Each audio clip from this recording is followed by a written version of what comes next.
अगर किसी को कलंक लग जाता है तो वो कलंक दूर हो जाता है इस कथा को सुनने मात्र से, क्योंकि भगवान पर भी कलंक लगाया गया था, उसी विषय पर यह कथा है।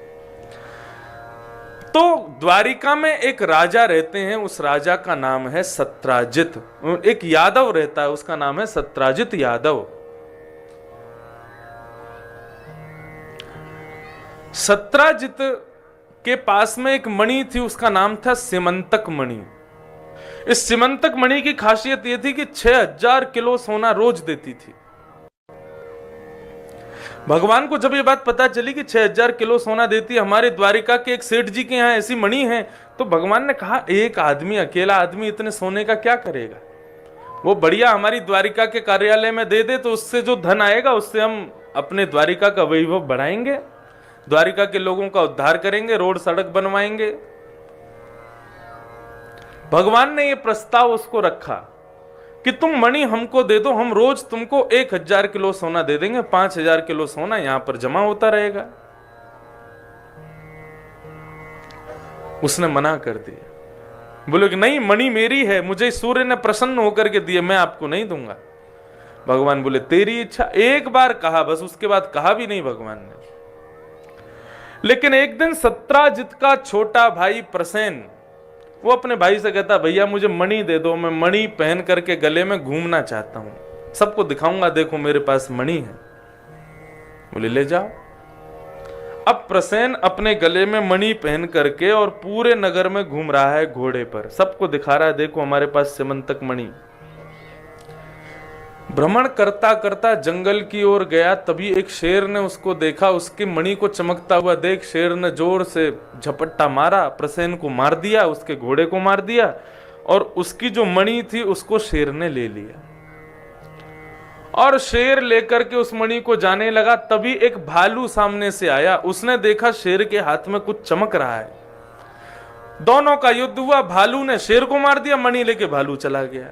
ये भालू कोई और नहीं, श्री जामवंत जी हैं, श्री जामवंत जी। और जामवंत जी की बेटी है जामवती। जामवंत जी ने वो मणि ले जाकर के अपनी पुत्री जामवती को खेलने के लिए दे दी, बोले खेलो बेटा इससे।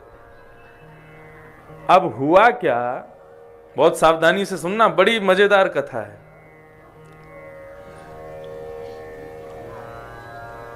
प्रसेन 5 दिन तक लौट करके नहीं आया, तो फिर सत्राजित ने पूरी द्वारिका में हल्ला मचा दिया कि कृष्ण ने मुझसे मणि मांगी थी, मैंने देने से मना कर दिया, मेरा भाई पहन करके निकला तो इन्होंने उसको अवगाह करके, उसको मार करके मणि को अपने पास रख लिया है। पूरी द्वारिका में भगवान की निंदा होने लगी। राम राम राम। अच्छा, सबको पता था कि भगवान ने मांगी तो है मणि, लेकिन सब लोग भगवान पर ही कलंक उछालने लगे। बोले द्वारिकाधीश होकर के, भगवान होकर के, इतने बड़े राजा होकर के इनको जरा भी ये नहीं लगा बेचारे प्रसेन को मार दिया और उसकी मणि को चुरा लिया। भगवान आनंद कर रहे थे, भगवान को कोई फर्क नहीं पड़ रहा था। रुक्मणी जी ने कहा, बोले प्रभु इस प्रकार से पूरे नगर में आपकी चर्चा चल रही है, आपको कुछ करना चाहिए। भगवान बोले जब हमने कुछ गलत किया ही नहीं तो हम करें क्यों। बोले ये बात आप जानते हैं, मैं जानती हूं, पूरा नगर तो नहीं जानता, आपको कुछ तो करना चाहिए। भगवान बोले ठीक है, जाते हैं, ढूंढते हैं भाई कहां है प्रसेन। भगवान अपनी सेना लेकर के और पूरी द्वारिका नगरी में खोजते खोजते जंगल की ओर जैसे ही गए, तो थोड़ी दूर जाकर के भगवान ने प्रसेन को मरा हुआ पाया। भगवान बोले पहले मणि खोजो, कहां है। बोले मणि नहीं है महाराज, लेकिन शेर के पंजों के निशान हैं प्रसेन के शरीर पर। बोले शेर ने इसको मारा है। शेर के पंजों के निशान के पीछे पीछे चले तो आगे जाकर के देखा शेर मरा पड़ा है। भगवान बोले मणि है क्या। बोले मणि इसके पास भी नहीं है। भगवान बोले ये कैसे मरा। बोले इसके शरीर पर किसी भालू के पंजे के निशान है। भगवान बोले इसके पीछे चलो। भालू के पैरों के निशान के पीछे पीछे गए तो एक गुफा में वो घुस रहे थे। भगवान ने अपनी सेना को कहा सब लोग यहीं रुको, मैं भीतर जाता हूं, यदि 21 दिन में वापस ना आऊं तो सब लोग वापस द्वारिका लौट जाना।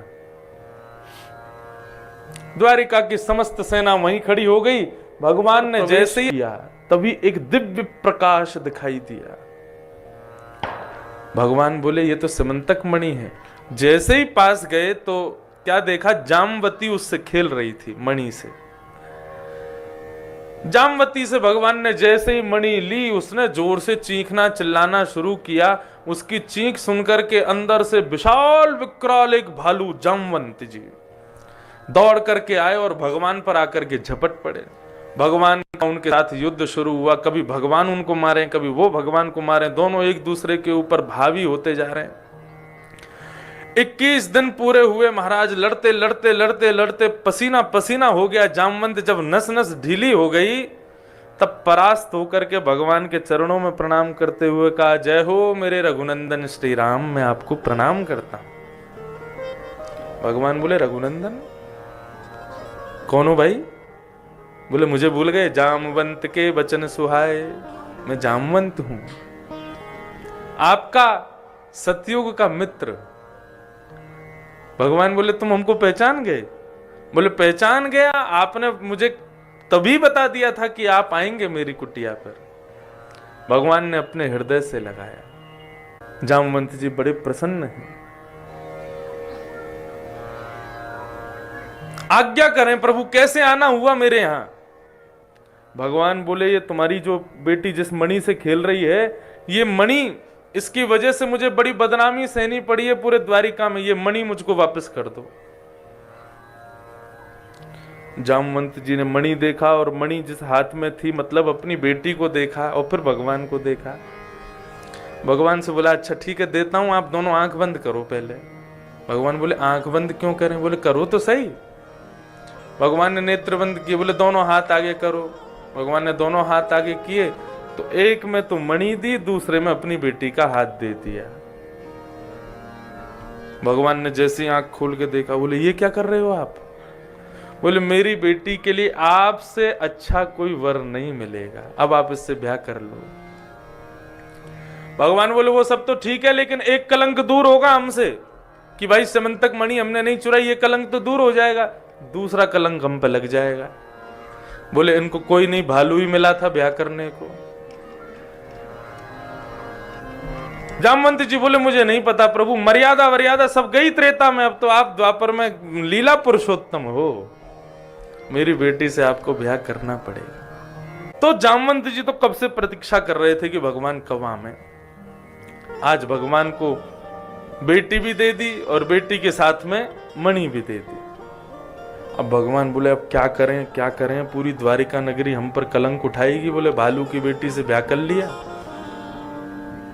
घोड़े पर स्वयं बैठे, फिर उसको उठा के उसको भी बिठाया और अपनी काली सौल, काली कमली से ठाकुर जी ने उसको ढक लिया कि किसी को दिखे ना, छोटी सी है अभी। उसको लेकर के भगवान द्वारिका पहुंचे। द्वारिका में सब लोग यज्ञ कर रहे थे, हवन कर रहे थे, देवी की अर्चना कर रहे थे कि हमारे द्वारिकाधीश सही सलामत वापस आ जाएं। भगवान छुप छुपा करके अपने रुक्मणी जी के महल में पहुंचे और वहां पहुंच करके रुक्मणी जी के कक्ष में जाकर के देखा कोई है तो नहीं, कोई भी नहीं है। वहां पर जामवती को बिठाया और बिठा करके बाहर आकर के जैसे ही गेट बंद करने लगे, पीछे से रुक्मणी जी आ गई। द्वारिकाधीश, भगवान बोले, अरे आओ आओ। रुक्मणी बोले, आप कब आए लौट के? बोले, बस अभी अभी आया। इतना विलंब क्यों हो गया, कहां हो गया, क्या हुआ, हमें बताओ तो सही। भगवान बोले, रुक्मणी अब क्या बताएं। भगवान की चतुराई देखो। भगवान कह रहे हैं, हम गए तो थे समंतक मणि लेने के लिए, लेकिन एक वहां पर बड़ी सुंदरी तपस्या कर रही थी और उसकी तपस्या देख करके हमारा मन उस पर आ गया। हमने जाके पूछा, हे सुंदरी, आप किसके लिए तपस्या कर रही हो? तब वो सुंदरी बोली कि हम द्वारिकाधीश को पति रूप में वरना चाहते हैं, उनके लिए कर रहे हैं। तो देवी, हम क्या करें, हम तो उससे ब्याह करने में व्यस्त हो गए, ब्याह कर करा के अभी लेके आए, थक गई बेचारी, सो रही है भीतर। रुक्मणी जी बोली, सुंदर है? बोले, तुम देखना मत, नहीं तो लज्जा आएगी तुमको खुद पे, इतनी सुंदर है। बोले, हमसे भी ज्यादा सुंदर है? बोले, बहुत सुंदर है तुमसे, तो तुम कुछ नहीं हो उसके आगे। अब उनको क्या पता भीतर कौन बैठी है। रुक्मणी जी को क्रोध आया और उन्होंने बिना देखे ही शाप दे दिया। बोले इस भवन के भीतर जो भी बैठी है मैं उसको शाप देता हूं, वो मुझसे थोड़ी कम सुंदर स्त्री हो जाए। अब जैसे ही शाप दिया और जैसे ही किवाड़ खोल के देखा, तुम्हारा जाम्बती जो भालू के वेश में थी वो एक सुंदर राजकुमारी के वेश में वहां पर खड़ी है। भगवान ने रुक्मणी जी को हृदय से लगाया, वो धन्यवाद, हमारा काम तुमने बढ़िया कर दिया। अब ये जो दूसरा कलंक लगना था उससे बच गए हम। और भगवान ने दूसरा ब्याह समस्त द्वारिका के सामने श्री जाम्बती के साथ में किया, और जाम्बती ने गवाही दी कि ये मणि उनके पास कैसे आई, और सब बिल्कुल क्लियर हो गया। भगवान पे जो कलंक था वो अब मिट गया। अब कलंक किस पे लग गया? सत्राजित पे, जिसने भगवान पे कलंक लगाया था। अब द्वारिका के लोग उसको गाली देने लगे, बोले इसको शर्म नहीं आई, भगवान के बारे में ऐसा बोल दिया, भगवान के लिए ऐसा कर दिया। सत्राजित बड़ी चिंता में बैठा था, क्या करूं क्या करूं क्या करूं, कैसे इस कलंक से बचूं। तभी उसने देखा उसके घर में भी एक युवा कन्या थी, उसका नाम था सत्यभामा। उसने कहा कि यदि मैं अपनी बेटी का ब्याह द्वारिकाधीश से कर दूं, द्वारिकाधीश को अपना संबंधी बना लूं, तो द्वारिका के लोग मेरे कलंक को दूर कर देंगे। सत्यभामा की पहले सगाई हो चुकी थी। किससे हुई थी? सतधनवा नाम के व्यक्ति से हुई थी। अब नाम ही याद करते चलना, इतने नाम आएंगे। अब 16,100 राजकुमारियों के नाम याद करवा के ही जाऊंगा मैं। सतधनवा नाम के एक व्यक्ति से सत्राजित राजा की बेटी सत्यभामा का पहले सगाई हो चुकी थी, ब्याह होने वाला था। लेकिन सत्राजित ने कलंक से बचने के लिए अपनी बेटी का ब्याह भगवान से सुनिश्चित करने के लिए भगवान के पास चला गया। भगवान से जाके कहने लगा मेरी बेटी से ब्याह कर लो। भगवान बोले हम क्यों ब्याह कर लें, तुम्हारी बेटी को हम पसंद हैं, हमारे प्रति कोई भावना है उसकी। बोले वो तो आपको ही चाहती है, लेकिन हम में ही थोड़ी सी ईर्ष्या थी, इसलिए हमने उसकी जबरदस्ती सगाई कर दी सतधनवा के साथ। लेकिन अब हमारी इच्छा है आप ही उससे ब्याह कर लो। भगवान ने कहा ठीक है। तो भगवान का तीसरा ब्याह सत्राजित की बेटी सत्यभामा के साथ हो गया। दहेज में सत्राजित राजा लेकर के आया क्या? स्यमंतक मणि। भगवान बोले दूर रखो इसको मुझसे, मेरे पास मत लाना इस मणि को। और भगवान ने दहेज नहीं लिया। मैंने पहले दिन या दूसरे दिन कथा में बताया था कि किस प्रकार से ये सब होता है। पिता की चल संपत्ति का अधिकार पुत्री का होता है, और पिता की अचल संपत्ति का अधिकार पुत्र का होता है। पिता की जमीन जायदाद ये पुत्र की अपने आप हो जाती है, और पिता की जो चल संपत्ति सोना चांदी हीरे जवाहरात और ये जितना भी चल धन है, इस पर अधिकार पुत्री का होता है। लेकिन इसमें पुत्र और पुत्री कहें कि हमें इतना दे दो, ये नहीं होगा, पिता अपनी अनुमति से देगा। और जमाई का तो दूर दूर तक प्रश्न ही नहीं उठता है कि वो कहे मुझे ये दो तो मैं ब्याह करूंगा। नहीं, दहेज का मतलब क्या है कि पिता अपनी चल संपत्ति में से कुछ अंश अपनी पुत्री को दे देता है। उसमें विपक्षी विवाह वाले तो कुछ कह ही नहीं सकते कि हमको ये चाहिए या ये चाहिए या ये चाहिए। ये तो हमने बिगाड़ दी पूरी प्रथा। तो इस प्रकार भगवान ने दहेज लिया ही नहीं। अब हुआ क्या? बड़ी भयंकर महाराज स्थिति हो गई। सत्यभामा का ब्याह हो गया भगवान के साथ। अब जिससे उसकी सगाई हुई थी सतधनवा, वो चिंता करने लगा, बोले राम राम, हम तो ये मणि के लिए ही तो ब्याह कर रहे थे, हमको दहेज में मिलेगी, और ये तो मणि भी गई और वो भी गई। तब अक्रूर जी जो भगवान को ब्रज से लेकर के कल गए थे कथा प्रसंग में, वो अक्रूर जी सतधनवा के मित्र थे। अक्रूर जी के पास जाके सतधनवा ने कहा, तो अक्रूर जी ने उसको एक युक्ति बताई। बोले एक काम कर, क्या? देख बेटी तो तेरे हाथ से गई, मणि अब भी पिता के पास ही है, तो क्या कर? बोले अर्धरात्रि में जाके तू सतधनवा को मार दे, मणि चुरा के भाग जा, और द्वारिका से इतना दूर चले जाना कि कोई तुमको पा ना सके। बोला ठीक है।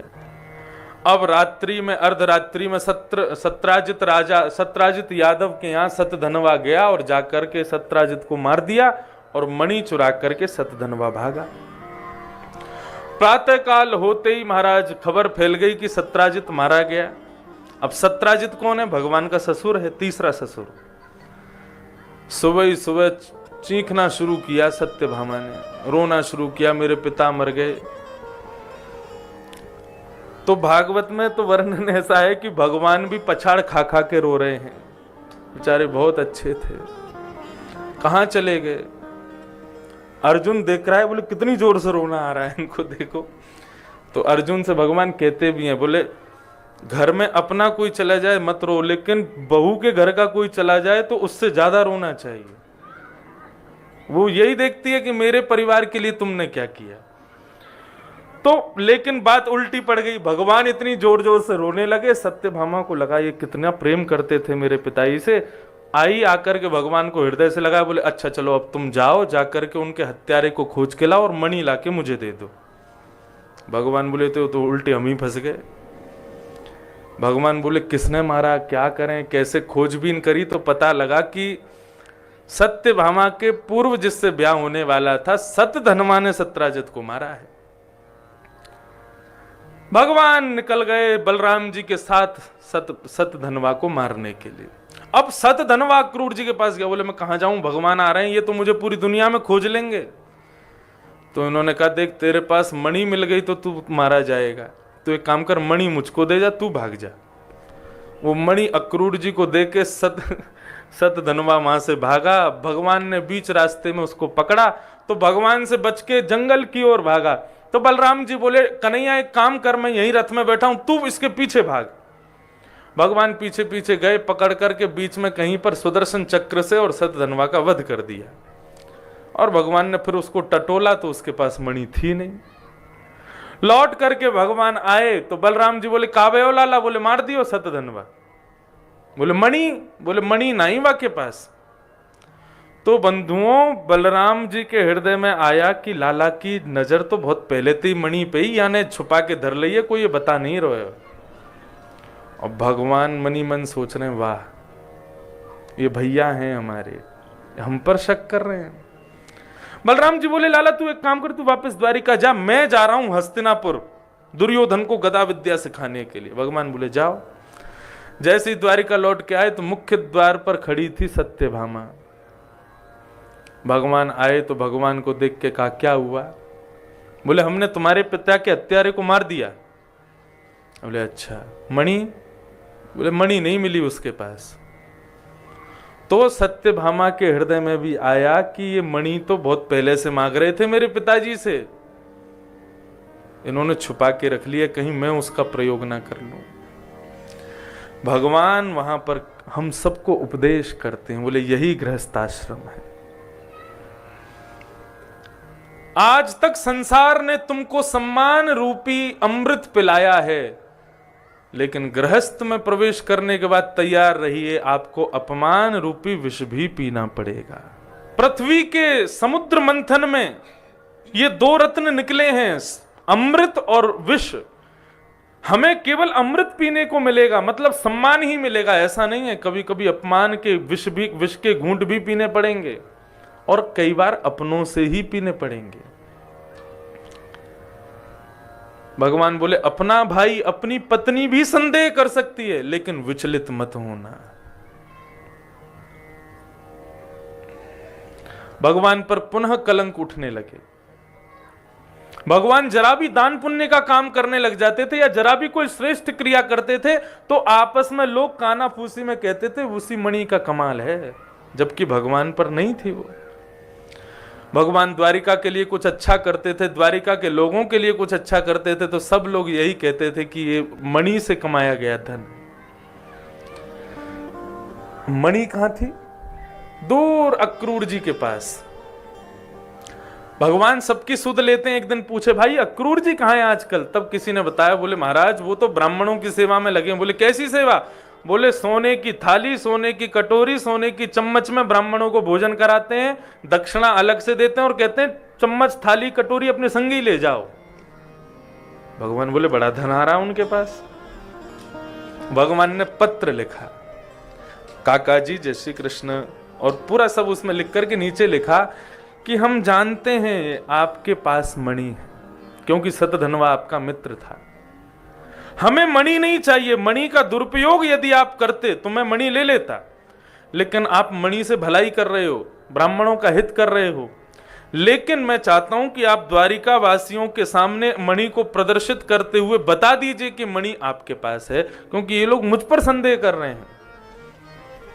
तब अक्रूर जी महाराज आए, आकर के उन्होंने सबको मणि दिखाई और मणि दिखा करके भगवान को प्रणाम करके क्षमा मांगी। तब द्वारिका के लोगों ने, सबने भगवान के सामने अश्रुपात करते हुए क्षमा की। बोले प्रभु हमें क्षमा कर दो, हमने आप पर संदेह किया।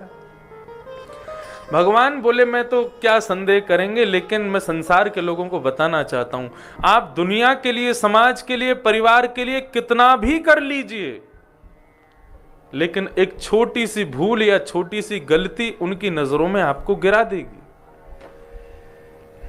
अपने आप को श्रेष्ठ सिद्ध करने का कोई प्रयत्न मत कीजिए, अपने कर्म को करते रहिए। यदि आप गलत नहीं हैं तो समय आने पर आपके प्रति जो लोगों के भीतर कलंक की भावना है वो अपने आप धूमिल हो जाएगी।